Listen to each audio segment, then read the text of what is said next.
Hello friends, welcome to my channel Aarambh classes. आज के इस वीडियो में हम लोग एनसीईआरटी 360 डिग्री के पॉलिटिकल साइंस के क्वेश्चंस का डिस्कशन आपके साथ करेंगे।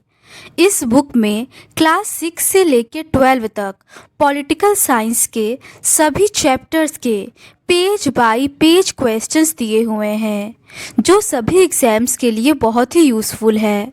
तो बिना देर किए चलिए आज का ये वीडियो शुरू करते हैं। क्लास 8 तक के क्वेश्चंस का डिस्कशन हम लोगों ने इस सीरीज़ के प्रीवियस पार्ट में कर लिया है। आज हम लोग उसके आगे के क्वेश्चंस का डिस्कशन आपके साथ करेंगे। आगे के प्रश्न क्लास 9 से रिलेटेड हैं। चैप्टर 1 लोकतंत्र क्या, लोकतंत्र क्यों से रिलेटेड प्रश्न है।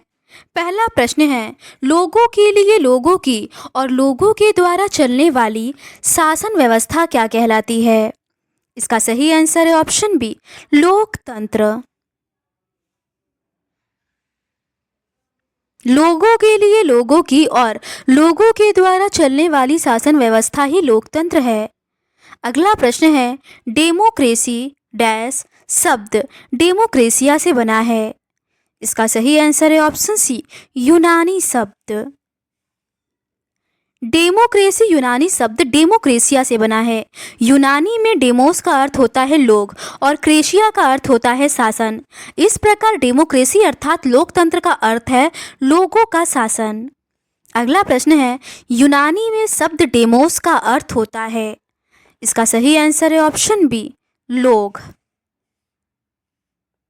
यूनानी में डेमोस का अर्थ होता है लोग और क्रेसिया का अर्थ होता है शासन। इस प्रकार डेमोक्रेसी अर्थात लोकतंत्र का अर्थ है लोगों का शासन। अगला प्रश्न है, यूनानी में शब्द क्रेशिया का अर्थ होता है। इसका सही आंसर है ऑप्शन ए, शासन।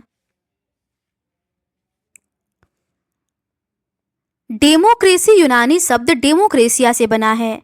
यूनानी में डेमोस का अर्थ होता है लोग और क्रेसिया का अर्थ होता है शासन। इस प्रकार डेमोक्रेसी अर्थात लोकतंत्र का अर्थ है लोगों का शासन। अगला प्रश्न है, डेमोक्रेसी अर्थात लोकतंत्र का अर्थ है। इसका सही आंसर है ऑप्शन सी, लोगों का शासन। डेमोक्रेसी यूनानी शब्द डेमोक्रेसिया से बना है। यूनानी में डेमोस का अर्थ होता है लोग और क्रेसिया का अर्थ होता है शासन। इस प्रकार डेमोक्रेसी अर्थात लोकतंत्र का अर्थ है लोगों का शासन।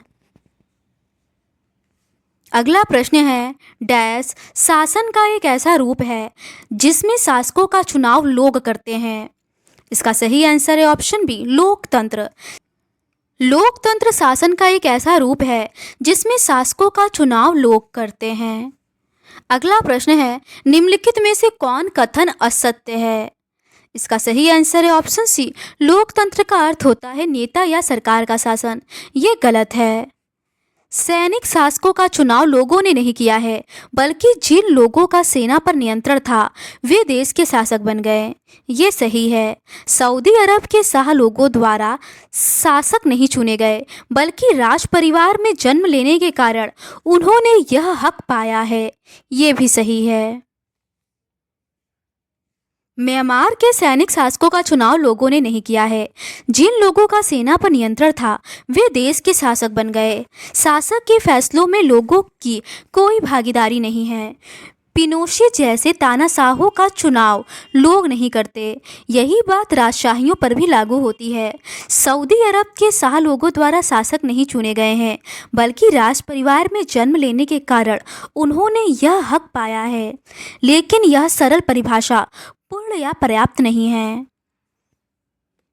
इससे हमें यह समझ में आता है कि लोकतंत्र का मतलब लोगों का शासन है। अगला प्रश्न है, पाकिस्तान में जनरल परवेज मुशर्रफ ने अक्टूबर डैश में सैनिक तख्ता पलट की अगुवाई की। इसका सही आंसर है ऑप्शन सी, 1999 में। पाकिस्तान में जनरल परवेज मुशर्रफ ने अक्टूबर 1999 में सैनिक तख्ता पलट की अगुवाई की। अगला प्रश्न है, पाकिस्तान में लागू किए गए लीगल फ्रेमवर्क ऑर्डर के लिए कौन सा कथन असत्य है? इसका सही आंसर है ऑप्शन ए, अगस्त 2000 में परवेज मुशर्रफ ने इस लीगल फ्रेमवर्क ऑर्डर के जरिए पाकिस्तान के संविधान को बदल डाला। ये कथन असत्य है। इस ऑर्डर के अनुसार राष्ट्रपति राष्ट्रीय और प्रांतीय असेंबलियों को भंग कर सकता है। ये सही है। इस ऑर्डर के अनुसार मंत्रिपरिषद के कामकाज पर एक राष्ट्रीय सुरक्षा परिषद की निगरानी रहती है, जिसके ज़्यादातर सदस्य फौजी अधिकारी हैं। ये सही है। और इस कानून के पास हो जाने के बाद राष्ट्रीय और प्रांतीय असेंबलियों के लिए चुनाव कराए जाते हैं। इस प्रकार पाकिस्तान में चुनाव भी हुए, चुने हुए प्रतिनिधियों को कुछ अधिकारी भी मिले, लेकिन सर्वोच्च सत्ता सेना के अधिकारियों और मुशर्रफ के पास ही थी। ये भी सही है। अगस्त 2002 में उन्होंने लीगल फ्रेमवर्क ऑर्डर के जरिए पाकिस्तान के संविधान को बदल डाला। इस ऑर्डर के अनुसार राष्ट्रपति राष्ट्रीय और प्रांतीय असेंबलियों को भंग कर सकता है। मंत्रिपरिषद के कामकाज पर एक राष्ट्रीय सुरक्षा परिषद की निगरानी रहती है, जिसके ज़्यादातर सदस्य फौजी अधिकारी हैं। इस कानून के पास हो जाने के बाद राष्ट्रीय और प्रांतीय असेंबलियों के लिए चुनाव कराए गए। इस प्रकार पाकिस्तान में चुनाव भी हुए, चुने हुए प्रतिनिधियों को कुछ अधिकार भी मिले, लेकिन सर्वोच्च सत्ता सेना के अधिकारियों और जनरल मुशर्रफ के पास थी। अगला प्रश्न है, लोकतांत्रिक शासन व्यवस्था की निम्नलिखित में से कौन विशेषता है? इसका सही आंसर है ऑप्शन सी, लोकतंत्र में अंतिम निर्णय लेने की शक्ति लोगों द्वारा चुने हुए प्रतिनिधियों के पास ही होती है। कुछ देशों में असली ताकत विदेशी शक्तियों के हाथ में रहती है, न कि चुने हुए प्रतिनिधियों के हाथ में। इसे लोगों का शासन नहीं कहा जा सकता। इससे हम लोकतांत्रिक शासन व्यवस्था की पहली विशेषता पर पहुंचते हैं। लोकतंत्र में अंतिम निर्णय लेने की शक्ति लोगों द्वारा चुने हुए प्रतिनिधियों के पास ही होनी चाहिए। अगला प्रश्न है, निम्नलिखित में से कौन सा कथन सत्य है? इसका सही आंसर है ऑप्शन सी, चीन में चुनाव लड़ने से पहले सभी उम्मीदवारों को चीनी कम्युनिस्ट पार्टी से मंजूरी लेनी होती है। ये कथन सही है। चीन की संसद को कवांगुओ रेममीन दाइवियाओ दाओई कहते हैं। चीन की संसद के लिए प्रति 5 वर्ष बाद नियमित रूप से चुनाव होते हैं। इस संसद को देश का राष्ट्रपति नियुक्त करने का अधिकार है। इसमें पूरे चीन से करीब 3000 सदस्य आते हैं। कुछ सदस्यों का चुनाव सेना भी करती है। चुनाव लड़ने से पहले सभी उम्मीदवारों को चीनी कम्युनिस्ट पार्टी से मंजूरी लेनी होती है। 2002 से 2003 में हुए चुनावों में सिर्फ कम्युनिस्ट पार्टी और उससे संबद्ध कुछ छोटी पार्टियों के सदस्यों को ही चुनाव लड़ने की अनुमति मिली। सरकार सदा कम्युनिस्ट पार्टी की ही बनती है। अगला प्रश्न है, मेक्सिको के संदर्भ में निम्नलिखित में से कौन कथन सत्य है? पहला है, मेक्सिको 1930 में आज़ाद हुआ था। दूसरा है, मेक्सिको में हर 5 वर्ष में राष्ट्रपति चुनने के लिए चुनाव कराए जाते हैं। तीसरा है, सन 2000 तक हर चुनाव में PRI नाम की एक पार्टी को ही जीत मिलती थी। इसका सही आंसर है ऑप्शन डी, पहला और तीसरा दोनों ही कथन सही है। 1930 में आज़ाद होने के बाद से मेक्सिको में हर 6 वर्ष बाद राष्ट्रपति चुनने के लिए चुनाव कराए जाते हैं। देश में कभी भी फौजी शासन या तानाशाही नहीं आई, लेकिन सन 2000 तक हर चुनाव में PRI नाम की एक पार्टी को ही जीत मिलती थी।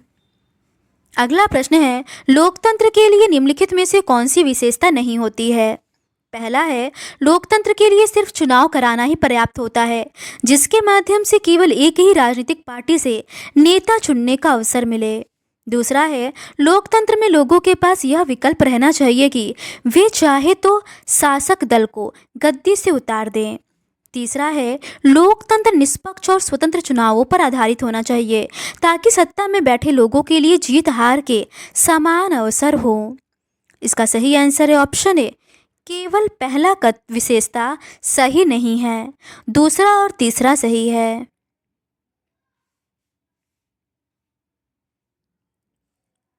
लोगों के सामने कोई वास्तविक और गंभीर विकल्प ही नहीं होता। लोगों को शासक दल या उनके द्वारा स्वीकृत उम्मीदवारों को ही वोट देना होता है। मेक्सिको के मामले में ऐसा लगता है कि कहने को विकल्प होते हुए भी असल में वहां की जनता के पास कोई दूसरा विकल्प न था। किसी भी तरह वहां शासक दल को पराजित नहीं किया जा सकता था, लोगों के चाहने पर भी नहीं। वहां हुए चुनाव निष्पक्ष नहीं थे। लोकतंत्र के लिए सिर्फ चुनाव कराना ही पर्याप्त नहीं होता। चुनाव में एक से ज़्यादा असली राजनीतिक विकल्पों के बीच चुनने की स्थिति भी होनी चाहिए। लोगों के पास यह विकल्प रहना चाहिए कि चाहे तो शासक दल को गद्दी से उतार दें। इस प्रकार लोकतंत्र निष्पक्ष और स्वतंत्र चुनावों पर आधारित होना चाहिए, ताकि सत्ता में बैठे लोगों के लिए जीत हार के समान अवसर हों। अगला प्रश्न है, डैश तक सऊदी अरब में औरतों को वोट देने का अधिकार नहीं था। इसका सही आंसर है ऑप्शन बी 2015 तक। 2015 तक सऊदी अरब में औरतों को वोट देने का अधिकार नहीं था। अगला प्रश्न है, निम्नलिखित में से किस देश ने अपने यहाँ नागरिकता के नियम इस तरह बनाया कि रूसी अल्पसंख्यक समाज के लोगों को मतदान का अधिकार हासिल करने में मुश्किल होती है। इसका सही आंसर है ऑप्शन सी एस्टोनिया। एस्टोनिया ने अपने यहाँ नागरिकता के नियम कुछ इस तरह से बनाए हैं कि रूसी अल्पसंख्यक समाज के लोगों को मतदान का अधिकार हासिल करने में मुश्किल होती है। अगला प्रश्न है, निम्नलिखित में से किस देश के चुनाव प्रणाली में वहां के मूल निवासियों के वोट का महत्व भारतीय मूल से डैश नागरिक के वोट से ज़्यादा है। इसका सही आंसर है ऑप्शन है फिजी। फिजी की चुनाव प्रणाली में वहां के मूल वासियों के वोट का महत्व भारतीय मूल के फिजी नागरिक के वोट से ज़्यादा है। लोकतांत्रिक राजनीतिक समानता के बुनियादी सिद्धांत पर आधारित है। इस प्रकार हम लोकतंत्र की तीसरी विशेषता को जान लेते हैं। लोकतंत्र में हर वयस्क नागरिक का एक वोट होना चाहिए और एक वोट का एक समान मूल्य होना चाहिए। अगला प्रश्न है, लोकतंत्र के लिए निम्न में से कौन प्रमुख विशेषता है। पहला है, लोकतंत्र में हर वयस्क नागरिक का एक वोट होना चाहिए। दूसरा है, हर वोट का एक समान मूल्य होना चाहिए। इसका सही आंसर है ऑप्शन सी कथन 1 और कथन 2 दोनों ही सही है। लोकतंत्र राजनीतिक समानता के बुनियादी सिद्धांत पर आधारित है। लोकतंत्र में हर वयस्क नागरिक का एक वोट होना चाहिए और एक वोट का एक समान मूल्य होना चाहिए। अगला प्रश्न है, जिम्बाब्वे को डैश में अल्पसंख्यक गोरों के शासन से मुक्ति मिली। इसका सही आंसर है ऑप्शन सी 1980 में। जिम्बाब्वे को 1980 में अल्पसंख्यक गोरों के शासन से मुक्ति मिली। अगला प्रश्न है, जिम्बाब्वे के संदर्भ में निम्न में से कौन सा कथन सत्य है।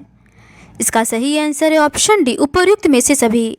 जिम्बाब्वे को स्वतंत्रता मिलने के बाद से ही देश पर जानू पीएफ दल का राज है, जिसने देश के स्वतंत्रता संघर्ष की अगुवाई की थी। इसके नेता रॉबर्ट मुगाबे आज़ादी के बाद से ही शासन कर रहे हैं। चुनाव नियमित रूप से होते थे और सदा जानू पीएफ दल ही जीतता था।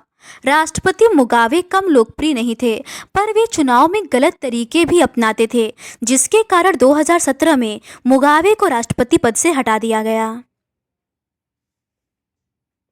जिम्बाब्वे को 1980 में अल्पसंख्यक गोरों के शासन से मुक्ति मिली।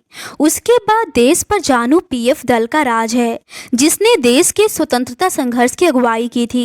इसके नेता रॉबर्ट मुगाबे आज़ादी के बाद से ही शासन कर रहे थे। चुनाव नियमित रूप से होते थे और सदा जानू पीएफ दल ही जीतता था। राष्ट्रपति मुगाबे कम लोकप्रिय नहीं थे, पर वे चुनाव में गलत तरीके भी अपनाते थे।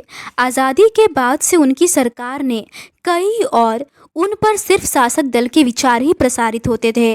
अखबार स्वतंत्र थे, पर सरकार की आलोचना करने वाले पत्रकारों को परेशान किया जाता था।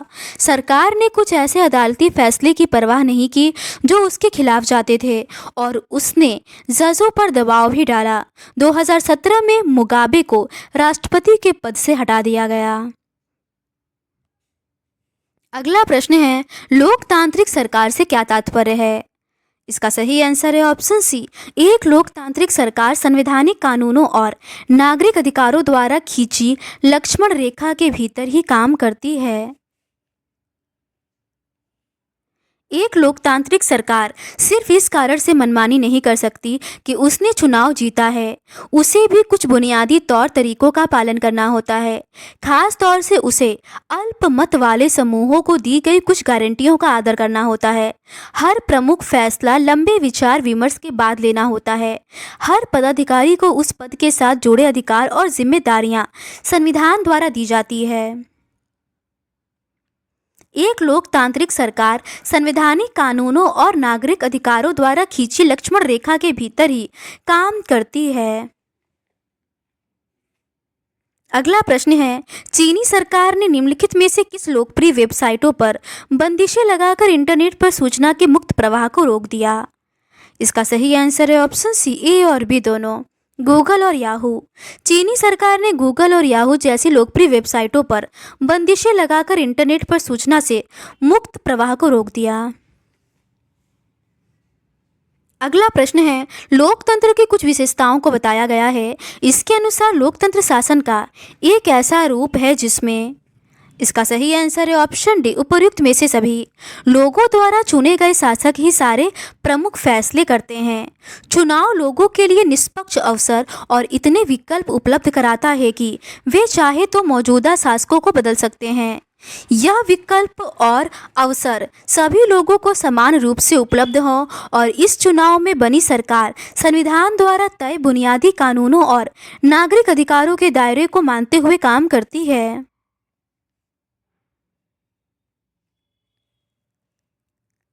लोकतंत्र शासन का ऐसा रूप है जिसमें लोगों द्वारा चुने गए शासक ही सारे प्रमुख फैसले करते हैं।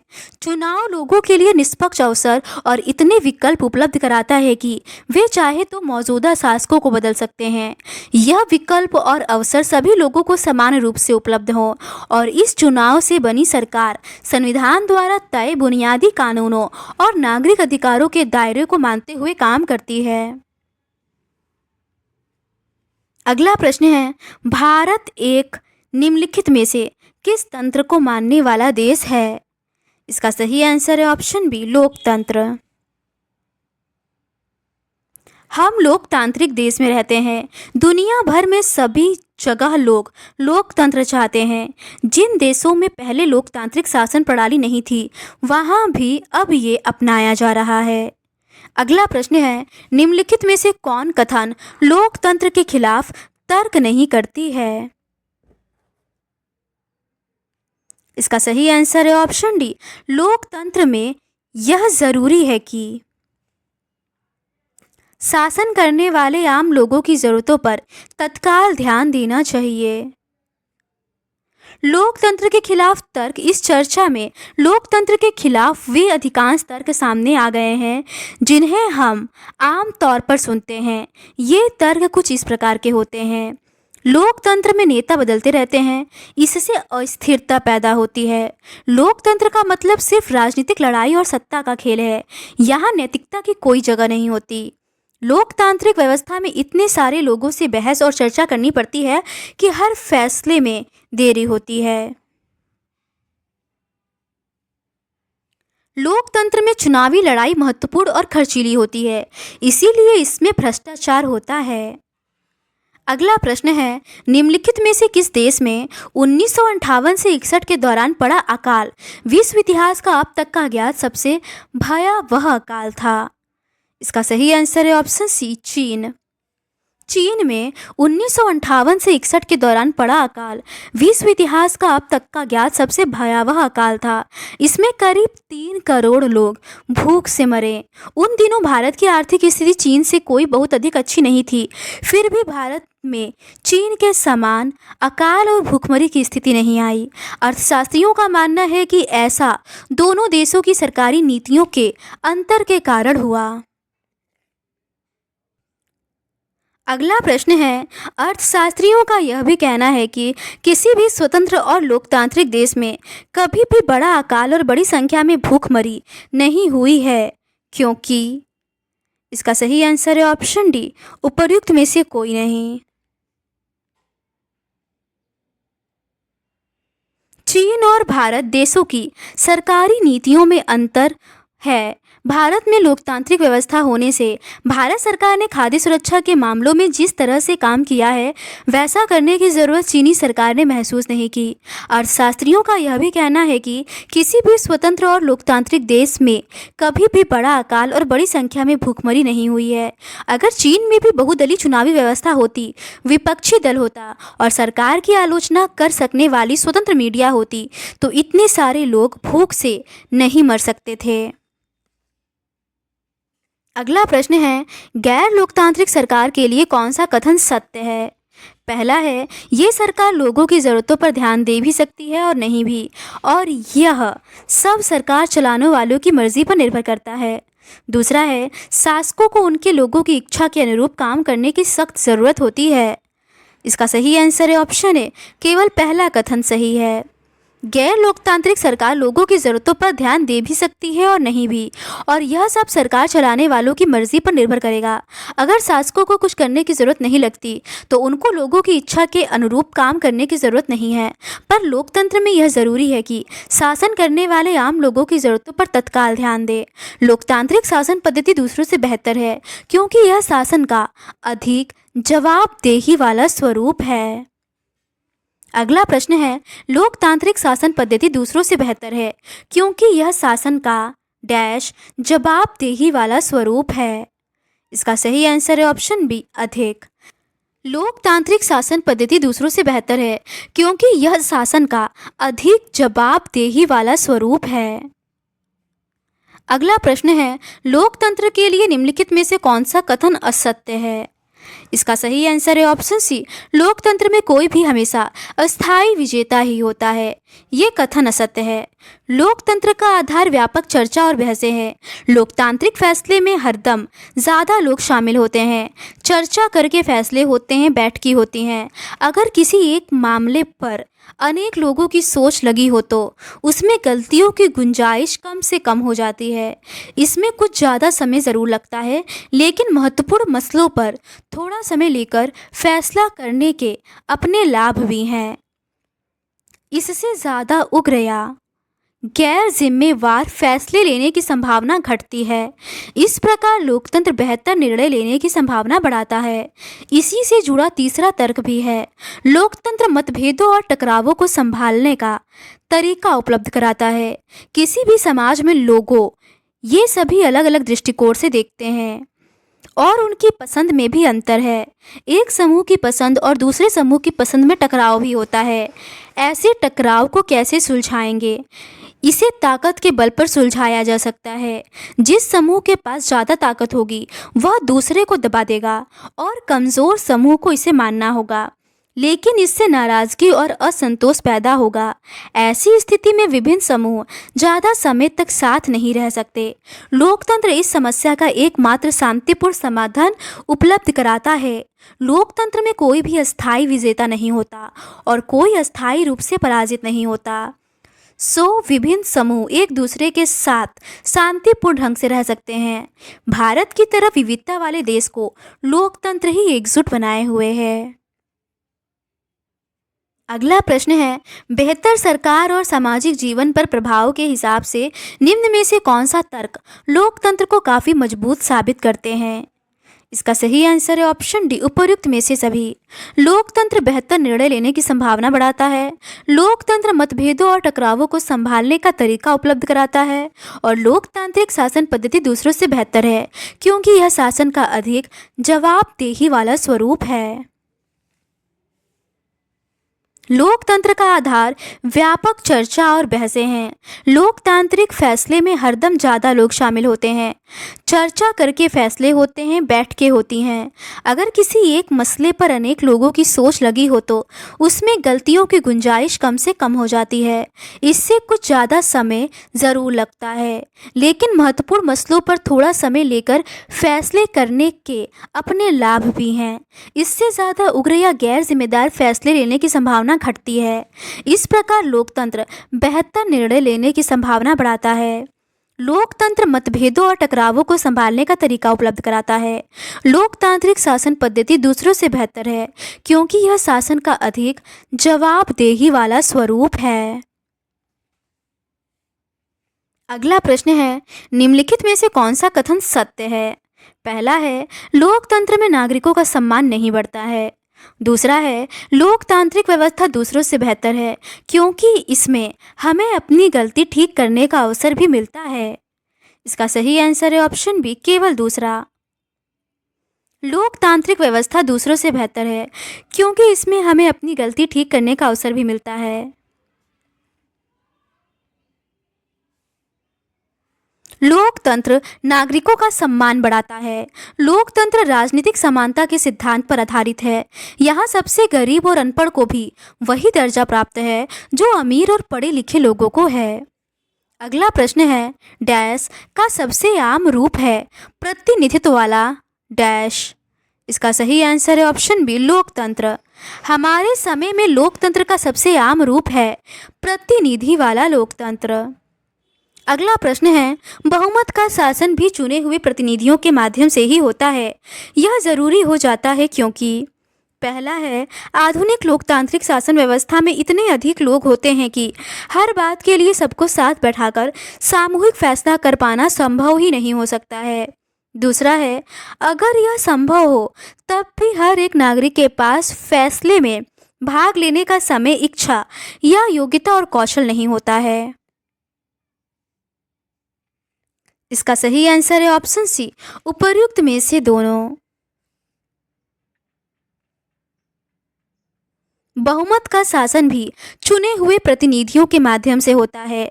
यह जरूरी हो जाता है क्योंकि आधुनिक लोकतांत्रिक शासन व्यवस्था में इतने अधिक लोग होते हैं कि हर बात के लिए सबको साथ बैठाकर सामूहिक फैसला कर पाना संभव ही नहीं हो सकता।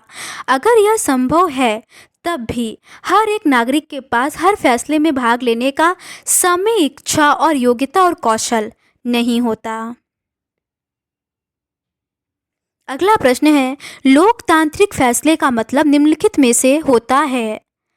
इसका सही आंसर है ऑप्शन बी, वैसा फैसला जो बिना किसी भेदभाव के उन फैसले से प्रभावित होने वाले सभी लोगों के साथ विचार विमर्श के बाद ले लिया जाता है।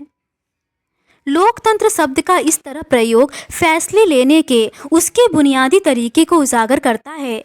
लोकतांत्रिक फैसले का मतलब होता है उस फैसले से प्रभावित होने वाले सभी लोगों के साथ विचार विमर्श के बाद और उनकी स्वीकृति से फैसले लेना, यानी जो बहुत शक्तिशाली न हो उनका भी किसी फैसले में उतना ही महत्व होना जितना किसी बहुत शक्तिशाली का है।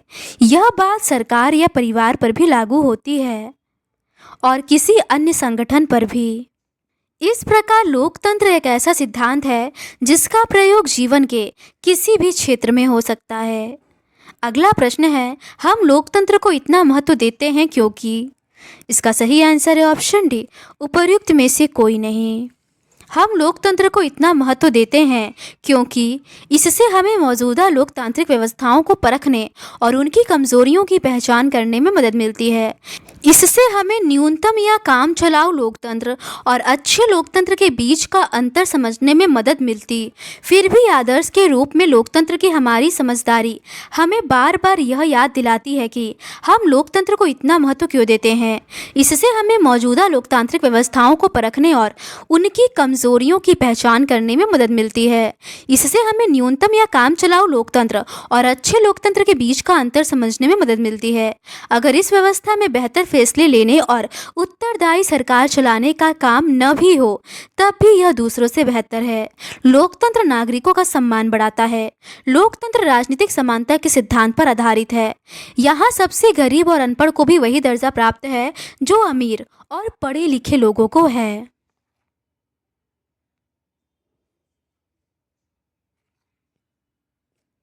तो आज के इस वीडियो में बस इतना ही। इस सीरीज के नेक्स्ट पार्ट में हम लोग चैप्टर 2 संविधान निर्माण से रिलेटेड क्वेश्चंस का डिस्कशन आपके साथ करेंगे। अगर आपको ये सीरीज पसंद आती है तो please do subscribe to my channel and like this video. Thank you.